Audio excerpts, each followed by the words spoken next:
स्वागत है आप सभी को love is indivisible by twins के एपिसोड नंबर 11 में। एपिसोड की स्टार्टिंग वहीं से होता है जहाँ पर पिछला एपिसोड खत्म हुआ था। मिजुमा ने जून को मैसेज भेजा हुआ था कि मैं रूमी को लेकर सीरियस हूँ। ये देखकर जून काफी ज्यादा परेशान होता है। तभी नाओरी भी मिजुमा के वो मैसेज को देख लेती है और जून को कहती है तुम काफी परेशान लग रहे हो, चाहो तो तुम जा सकते हो, लेकिन जब सब कुछ सुलझ जाए तो वापस आ जाना और इसके बाद मुझसे इसकी भरपाई करना। जून कहता है पर कुछ समय बाद तो चेस गेम स्टार्ट होने वाला है ना। नाओरी कहती है कोई बात नहीं, तुम बहुत ज्यादा चिंतित हो इसलिए तुम जा सकते हो, इसके लिए तुम मुझ पर एहसानमंद हो, इसलिए बेहतर होगा कि तुम बाद में मुझसे इसकी भरपाई करो। जून कहता है क्या सच में मैं जा सकता हूँ। नाओरी कहती है मैं दूसरों को तुम्हारे यहाँ पर ना होने का कोई बहाना बता दूंगी, पर तुम मुझसे वादा करो कि तुम मुझे बाद में बताओगे कि क्या हुआ। जून कहता है ठीक है मैं समझ गया। देन वो नाओरी को थैंक यू कह के यहाँ से जाने लगता है। तभी नाओरी उसके हाथ पकड़ के उसे रोक लेती है और कहती है मेरी गुड बाय किस कहाँ है। देन वो जून से काफी निराश हो जाती है और कहती है कोई बात नहीं तुम यहाँ से जाओ। तभी जून उसके गाल में किस करता है, पर नाओरी इतने से संतुष्ट नहीं होती और कहते आखिर गालों में ही क्यों। जून इस पर काफी शर्मा जाता है और कहता है मैं इससे आगे नहीं बढ़ सकता। तभी नाओरी उसके मुंह को पकड़ के उसके होठों में किस करती है और आगे कहते अब ठीक है अब तुम जा सकते हो। नेक्स्ट हम मिजुमा और रूमी को देखते हैं। मिजुमा यहाँ पर उससे काफी सारी बातें कर रहा होता है, लेकिन रूमी उसके जवाब में सिर्फ हाँ हाँ ही कह रही होती है। आगे मिजुमा रूमी से पूछता है क्या तुम लेफ्टी हो, क्योंकि तुम अपनी रिस्ट बैंड को अपने राइट हाथों में बांधी हुई हो। रूमी कहती है नहीं ये एक लकी चार्म की तरह है, जब मैं इसे राइट हैंड में पहन के मैच खेलती हूँ तो मेरा मैच अच्छा जाता है। मिजुमा इस पर कहता है हम लड़कों के पास तो तुम लड़कियों के जैसे कोई भी लकी चार्म नहीं है, पर हमें हमारा सीनियर के टी शर्ट दिया जाता है जिसमें वो बहुत ही अजीब से मैसेज लिखे हुए होते हैं। वो मैसेज इतने अजीब से होते हैं कि तुम उन टी शर्ट को पब्लिक प्लेस में पहन के नहीं जा सकते हो। रूमी इस पर हंसने लगती है। आगे मिजुमा रूमी से पूछता है तुम्हें जून के बारे में क्या पसंद है। रूमी इस पर काफी हैरान होती है और कहती है मुझे नहीं पता। मिजुमा इस पर कहता है पर कुछ तो ऐसा होगा जो उसके बारे में तुम्हें काफी पसंद हो। रूमी इस पर कहती है हम दोनों काफी समय से एक साथ है शायद इसलिए वो मुझे काफी ज्यादा पसंद हो। मिजुमा आगे कहता है अगर जून नहीं होता तो क्या मुझे तुम्हें पाने का मौका मिलता। रूमी कहती है मुझे नहीं लगता हम कभी इसके बारे में जान पाएंगे। आगे रूमी उससे पूछती है क्या मैं के पास वापस जाने का तुम्हारा कोई चांस है। मिजुमा इस पर कहता है ओ तो तुम्हें ऐसा ही महसूस होता है, अब मुझे समझ में आया, मैं भी तुम्हारे जैसा ही हूँ। मैं उसे नापसंद नहीं करता पर मेरे मन में उसके लिए कोई भी फीलिंग्स नहीं है, पर वो तो मुझे पाने की कोशिश करती रही, मैं बस चाहता हूँ कि वो रुक जाए। तुम भी मेरे बारे में ऐसा ही महसूस करते हो है ना।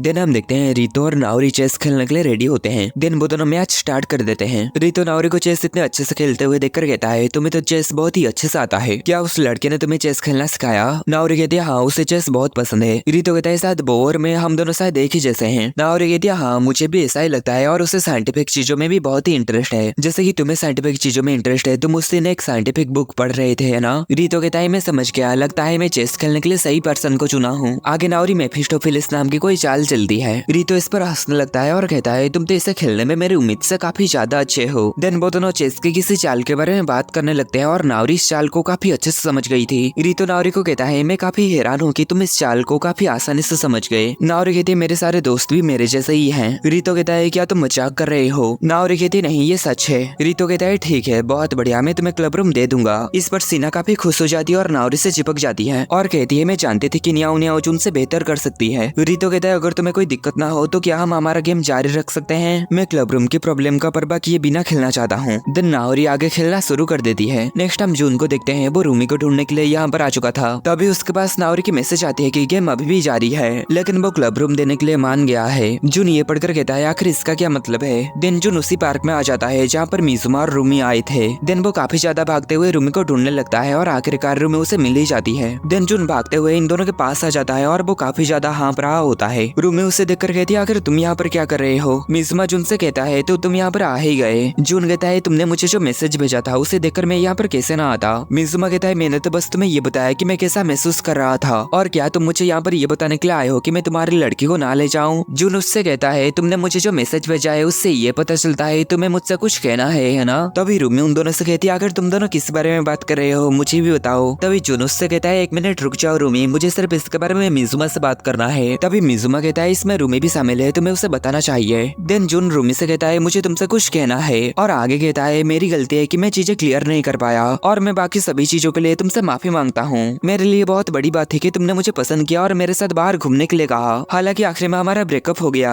मैं सोचने लगा कि हम फिर से एक हो सकते हैं, लेकिन मुझे एहसास हुआ कि ये सही नहीं था। इसका मतलब ये नहीं है कि मैं नाओरी या फिर किसी और को पसंद करने लगा। मैं जितना ही ज्यादा इस बारे में बात करता हूँ उतना ही ज्यादा मैं अपनी रियल फीलिंग से दूर होता जाता हूँ, इसलिए मैं अपनी बात को क्लियर नहीं कर पाया। मैं अपने आप से कहा मुझे अपनी बातों को क्लियर करने की कोई जरूरत नहीं है, लेकिन मैं ये और ज्यादा नहीं कर सकता, मुझे ये गलत लगता है। दिन आगे चुन कहता है रूमी मैं तुमसे और नाओरी दोनों से ही ही प्यार करता हूँ। पूरी तरीके से क्लियर करके कहूँ तो मैं तुम दोनों को सेम ही प्यार करता हूँ, ना ही किसी को ज्यादा ना ही किसी को कम। मैं जानता हूँ कि ये गड़बड़ लग रहा है, लेकिन मैं तुम दोनों के साथ ही इतना ज्यादा समय बिताया हूँ कि मैं तुम दोनों में से किसी एक को नहीं चुन सकता। मैं मानता हूँ कि मैं अपनी इस बात को मानने से भाग रहा था। मेरी ये कमजोरी ही तुम दोनों को दुख पहुंचाई और तुम दोनों स्ट्रेस में आ गए, लेकिन मैंने ऐसा दिखावा किया कि मुझे ये नजर ही नहीं आ रहा है। मैं शायद तुम्हें और भी ज्यादा इंतजार करवाऊंगा और भी ज्यादा स्ट्रेस में डालूंगा, पर मैं वादा करता हूँ कि मैं जरूर इसके लिए डिसीजन लूंगा।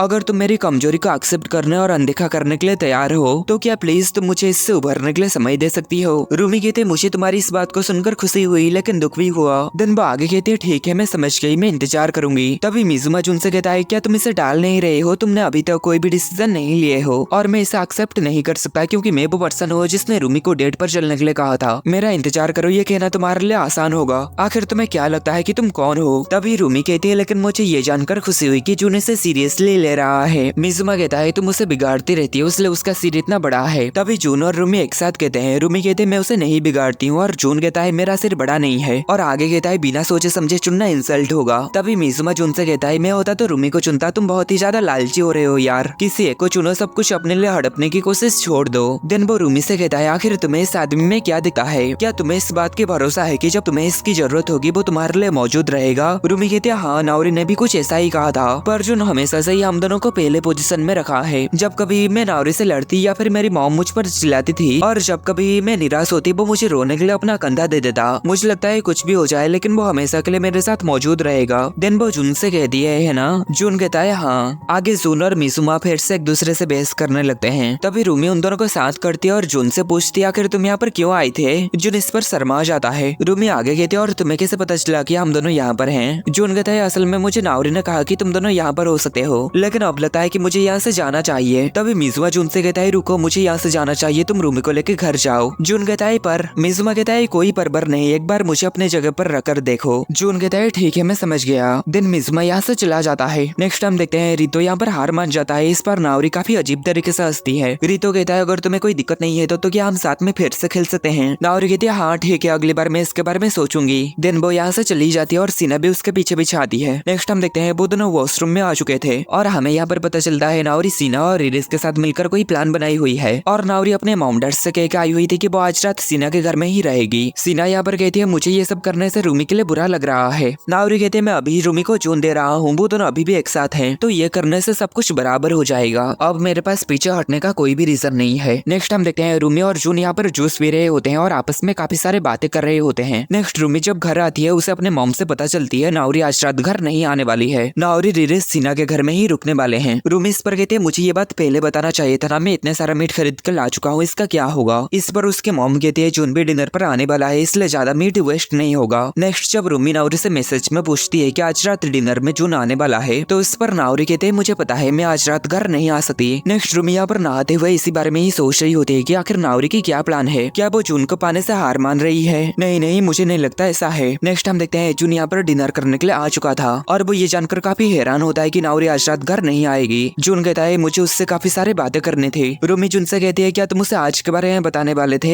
जून कहता है हाँ आज जो कुछ भी हुआ उन सब के बारे में मैं नाओरी को बताने वाला था। नेक्स्ट हम देखते हैं नाओरी और इरिस सीना के घर में खाना खा रहे होते हैं और नाओरी यहाँ पर उन सभी खाना को नहीं खा रही होती है जिन्हें खाने से मुंह से बदबू आएगी, जैसे कि लहसुन। रिरिस ये देखकर समझ जाती है कि कुछ अजीब है और वो नाओरी से कहती है तुम थर के जरूर आज रात तुम किसी लड़के के साथ कोई चक्कर चलाने के बारे में सोच रहे हो, नहीं तो तुम अपने मुंह को इतने साफ नहीं रखते। तभी सीना रिरिस को बता देती है कि आज रात नाओरी जून के पास जाने वाली है। रिरिस इस पर सब कुछ समझ जाती है और वो नाओरी के ऊपर गुस्सा होने लगती है कि नाओरी उसे इस बारे में कुछ भी नहीं बताई। नेक्स्ट हम देखते हैं जून और नाओरी की डैडी यहाँ पर मिलकर टीवी देख रहे होते हैं। तभी रूमी जून को साथ में कन्वीनियंस स्टोर जाने के लिए बुलाती है। नेक्स्ट हम देखते हैं ये दोनों साथ में जा रहे होते हैं। जून रूमी से पूछता है क्या तुम्हें कुछ भी खास चीज नहीं खरीदना था। रूमी कहती है नहीं मैं बस तुम्हारे साथ बात करना चाहती थी। जून कहता है हालांकि आज हम दोनों ने काफी सारी बातें की हैं। रूमी कहते हैं मुझे तुम्हारे साथ बात करने में मजा आता है, क्या तुम्हें मजा नहीं आता। जून कहता है हाँ मुझे भी बहुत मजा आता है। दिन वो दोनों एक दूसरे के हाथ को पकड़ के आगे चलने लगते हैं। दिन वो दोनों कन्वीनियंस स्टोर जाके घर वापस आ जाते हैं। रूमी घर के अंदर जाने से पहले कहती है आज की सभी चीजों के लिए शुक्रिया। दिन वो जून को गुड नाइट कह के घर के अंदर चली जाती है और जून भी यहाँ पर अपने घर जाने लगता है और जैसे ही वो घर के अंदर जाने लगता है तभी वो यहाँ पर किसी को बैठे हुए देखकर डर जाता है। असल में ये नाओरी होती है और वो उसे चुप रहने के लिए कहती है। जून उसे देखकर कहता है आखिर तुम यहाँ पर क्या कर रही हो, तुम तो सीना के घर गई हुई थी ना। नाओरी कहती है हाँ पर मैं वापस आ गई। जून कहता है क्या कुछ हुआ। नाओरी इस पर उससे कहती है मुझे आज रात तुम्हारे पास रहने दो। और इतने में ये एपिसोड खत्म हो जाता है।